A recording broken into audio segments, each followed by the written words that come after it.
18वीं लोकसभा के लिए 102 सीटों पर हुए सुस्त मतदान ने सियासी गलियारों में कई सवालों को जन्म दे दिया है।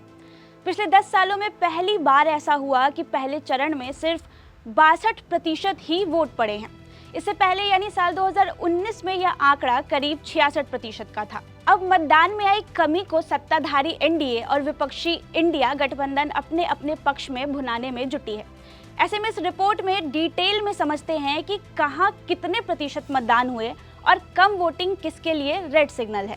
सबसे पहले कहां कितनी प्रतिशत वोटिंग कम हुई। इलेक्शन कमीशन के मुताबिक लोकसभा चुनाव के पहले फेज में सबसे ज्यादा वोट लक्षद्वीप में डाले गए। यहां 83.88% मतदान हुआ। इसके बाद त्रिपुरा में 81.62% और पश्चिम बंगाल में 80% लोगों ने वोट दिया है।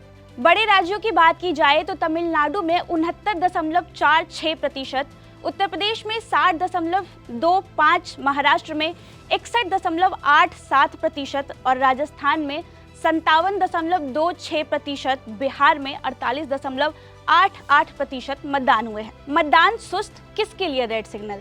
आमतौर पर जब वोटिंग बढ़ती है तो माना जाता है कि इसका नुकसान सत्ताधारी पार्टी को होगा, जबकि मतदान प्रतिशत के कम होने पर यह विपक्ष के लिए खतरे का सिग्नल माना जाता है। लेकिन पिछले कुछ साल से बदले ट्रेंड ने इस मिथक को भी तोड़ दिया है। ऐसे में इन 4 डेटा से विस्तार में समझिए कि कम वोटिंग प्रतिशत किसके लिए खतरा है। बिहार में 19 अप्रैल को हुए पहले चरण में 4 लोकसभा सीटों के लिए वोटिंग कराई गई। ये सीटें औरंगाबाद, नवादा, गया और जमुई है।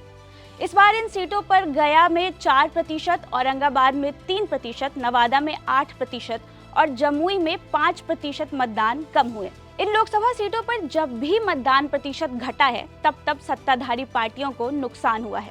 साल 2009 का उदाहरण ही ले लीजिए।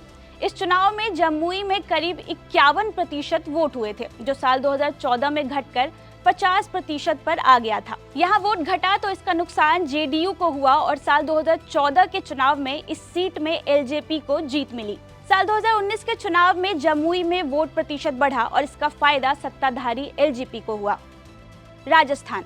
साल 2024 के चुनाव से पहले राजस्थान में अब तक 2 बार ही वोट प्रतिशत में कमी आई है। पहली बार साल 2004 में, दूसरी बार साल 2009 में।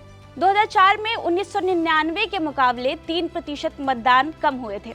2009 में मतदान प्रतिशत में 1% की कमी आई थी। अब साल 2004 में जब वोट प्रतिशत घटे थे तो बीजेपी को 5 सीटों का फायदा हुआ था।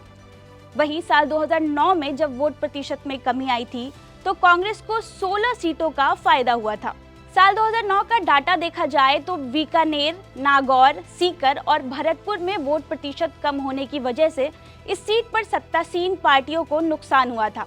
इस बार कांग्रेस को वोट कम होने की वजह भी नागौर, चूरू, झुंझुनू और जयपुर ग्रामीण में अच्छे रिजल्ट की आस है।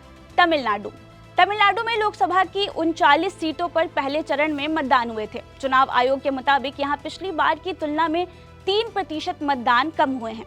यहाँ इस बार 69.46% मतदान हुए हैं। यही प्रतिशत 2019 में 72.46% थी। साल 2019 में जब वोट घटा था तब इसका फायदा कांग्रेस और डीएम के गठबंधन को हुआ था।